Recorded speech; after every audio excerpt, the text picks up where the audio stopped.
नमस्कार दोस्तों, एक बार फिर से स्वागत है एक नई वीडियो में। तो अब आप लोगों को एक क्यूरियोसिटी होती होगी, बहुत सारे पर्सनल डीएम्स वगैरह भी मिलते हैं मुझे कि मुझे एम्स में कितनी सैलरी मिलती है, टोटल सैलरी कितनी मेरी, नेट मुझे कितना मिलता है। मेरी ज्वाइनिंग हुई थी 3 जून 2022 को मैंने ज्वाइन किया था, है ना।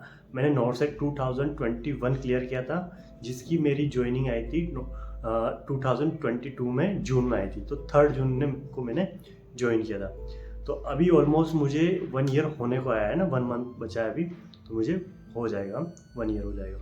तो अभी करंटली मेरी लास्ट मंथ की सैलरी स्लिप के अकॉर्डिंग मेरी सैलरी कितनी है, तो आज इस वीडियो में हम जानेंगे टोटल पूरा कंप्लीट डिटेल्स में मेरी सैलरीज के बारे में कि मुझे कितनी सैलरी मिल रही है, कितना डिडक्ट हो रहा है, कितना अमाउंट का, कितना परसेंट अमाउंट डीए टीए वगैरह मुझे मिल रहा है। तो पूरा इस वीडियो को देखने के लिए बने रहिए मेरे साथ इस वीडियो में। चलिए हम शुरू करते हैं। तो बेसिक पे होता है ना, जो आपकी शुरुआत में जो बेसिक पे, अगर जैसे कि अभी अपना नर्सिंग ऑफिसर का जो बेसिक पे होता है वो होता है 44,900, मतलब कि 44,900 रुपये। ठीक है।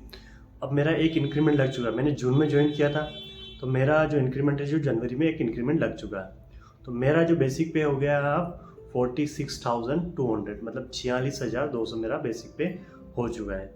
उसके अकॉर्डिंग अब ये होगा बेसिक पे।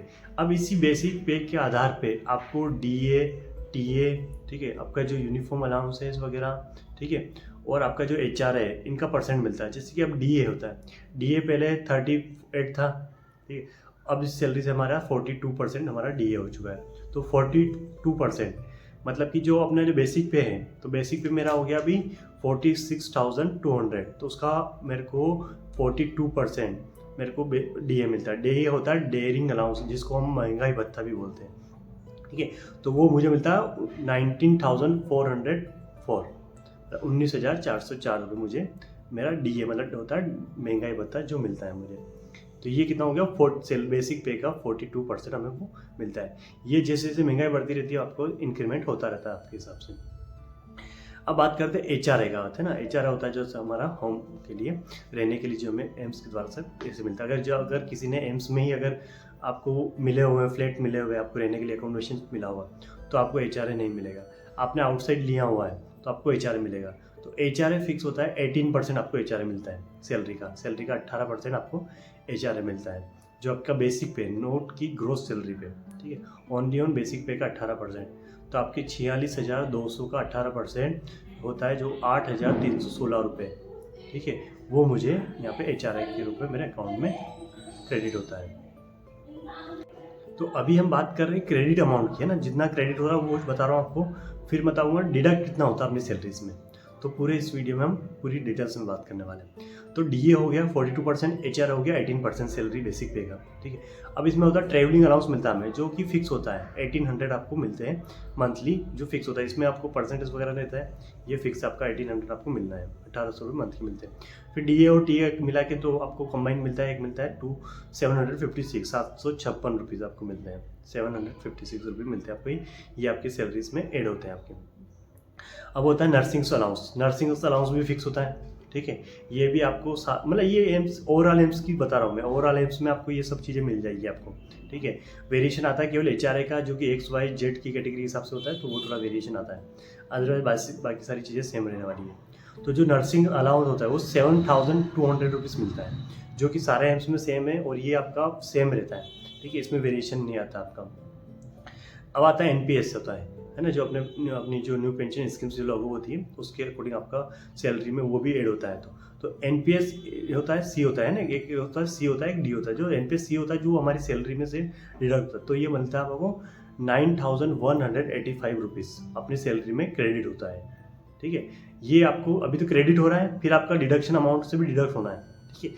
ये जो ऐड हो रहे हैं वो बता रहा हूँ मैं। और यूनिफॉर्म अलाउंस अब ऐड होता है इसमें, तो वो भी होता है आपका 1,800 रुपीज़ पर मंथ के हिसाब से आपका यूनिफॉर्म अलाउंस भी मिलता है। तो ये सारी चीज़ें हो गई हमारी क्रेडिट, जो हमारे अकाउंट में क्रेडिट होता है। और अब बात करते हैं ग्रोस सैलरी की, सैलरी कितनी मिलती है, ठीक है। तो टोटल जो सैलरी बनती है ग्रोस, है ना, टोटल अमाउंट की अगर बात की जाए, तो फिलहाल अभी मुझे अभी मेरी सैलरी 94,661 रुपीज़ है। लास्ट मंथ जो मेरी सैलरी स्लिप आई थी उसके अकॉर्डिंग मैं आपको बता रहा हूँ। तो कितनी सैलरी होगी मेरी 94,000, मतलब कि 94,661 रुपये। मतलब एक अमाउंट बोलते हैं ना, बहुत ज़्यादा अमाउंट होता है।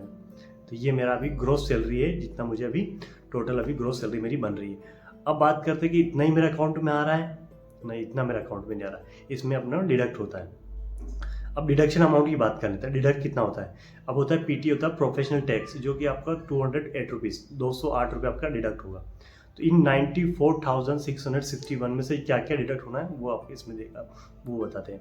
तो प्रोफेशनल टैक्स पीटी आपका 208 रुपये आपका डिडक्ट होगा। फिर होता है आपकी टीडीएस करता है, आपकी सैलरी पे टैक्स लगता है, ठीक है।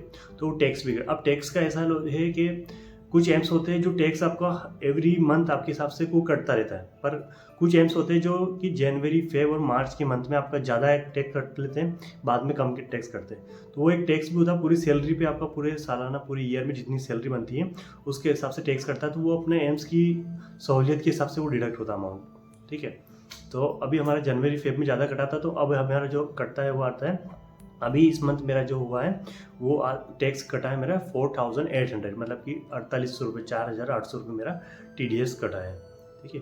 अब इसमें होता है कि किसी ने अगर सेविंग्स भी दिखा रखी है ना, तो वो दिसंबर में हमारी पूछा था उन्होंने, फॉर्म आता है 16, वो पूछते हैं कि आपने क्या क्या सेविंग कर रखी, कहाँ कहाँ आप अपनी कुछ शो, अपनी इन्वेस्टमेंट शो कर रखी। अगर हम वो दिखा देते हैं तो हमारा वो टैक्स अमाउंट नहीं करता, वो ऑटोमेटिक अमाउंट और कम हो जाता है। तो वो एक ये बेनिफिट होता है, अगर किसी के ज़्यादा आती सैलरी है ना किसी के, तो इसमें एक बेनिफिट मिलता है, तो वो शो कर सकते हैं। तो फॉर्म अब जो टैक्स कटा है, अभी जो टैक्स कटता है इसको भी हम ITR जो फॉर्म जब भराएगा, फिल होगा, तब उस टाइम पे हम हमारी सेविंग्स शो करके वो ITR वापस से मंगवा सकते हैं। बट उसके लिए आपका इन्वेस्टमेंट कुछ आपको करना पड़ेगा अलग से, ठीक है। आपकी कुछ सेविंग्स होनी चाहिए ताकि हम वहाँ शो कर सकते हैं आपका ITR में, तो ये आपका पैसा वापस रिटर्न आ जाएगा, ठीक है। तो अभी तो ये डिडक्ट होता है सैलरी में से। अब होता है EHS होता है अपने, है ना, एम्प्लॉय हेल्थ स्कीम जो होती है अपने EHS। तो EHS के लिए आपको 650 रुपये पर मंथ आपके अपनी सैलरी से डिडक्ट होते हैं, ये भी फिक्स रहता है, ये भी हर मंथ डिडक्ट होना है।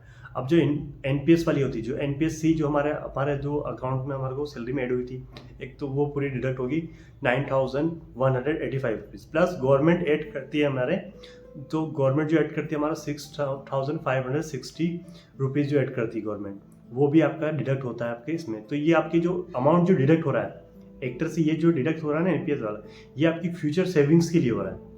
गवर्नमेंट ये पैसा आपके लगभग आपका जो पैसा जो कट रहा है लगभग आपका 14,000 to 15,000 के रुपीज़ पर मंथ के हिसाब से ये NPS में जा रहा है।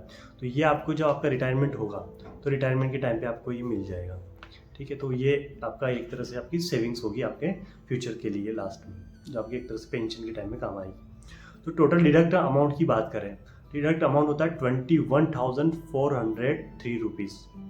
तो सोचो, मतलब कि होता है ना प्राइवेट में जो काम करते हैं, नर्सिंग स्टाफ वगैरह जो काम करते हैं, उनकी सैलरी होती है 15,000 20,000 रुपये। अब यहाँ पे एम्स में इतना अमाउंट तो हमारी सैलरी से डिडक्ट ही हो रहा है, 21,403 रुपीज़, मतलब बहुत बड़ी बात होती है, ठीक है। तो इतना अमाउंट हमारा सैलरी से डिडक्ट हो रहा है।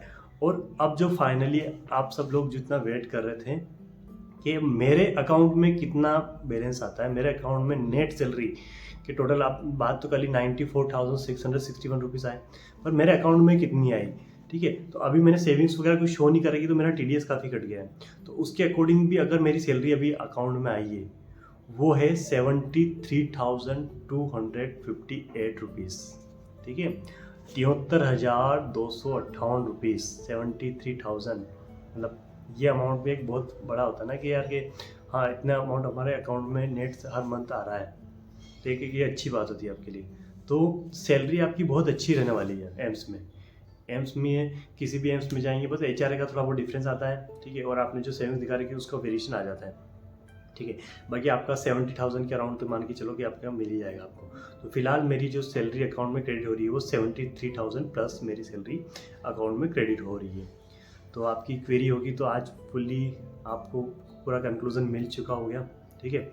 और जैसे जैसे मेरा इंक्रीमेंट लगेगा, इंक्रीमेंट की क्या प्रोसेस होती है, सारी चीज़ें मैं आपके साथ शेयर करता रहूँगा, ठीक है। फिर भी अगर कोई डाउट है तो आप कमेंट कर सकते हैं, मुझे पर्सनल इंस्टाग्राम पे भी DM कर सकते हैं, आपके सारे सवालों का जवाब मैं दे दूँगा। तो अभी आप नोट सेट आ रहा है तो इसको मतलब होता ना सैलरी अपना अकाउंट में भी इतनी ऐड हो, तो उसके लिए सिलेक्शन लेना है, तो इस अपनी पढ़ाई को लगा दो, पढ़ाई करते रहो, ठीक है। ये सैलरी भी आपके अकाउंट में भी क्रेडिट होगी एक ना एक दिन, इंशाल्लाह ज़रूर आपका भी सपना पूरा होगा। चलिए मिलते हैं नेक्स्ट वीडियो में। थैंक यू सो मच पूरे इस वीडियो को यहाँ तक देखने के लिए।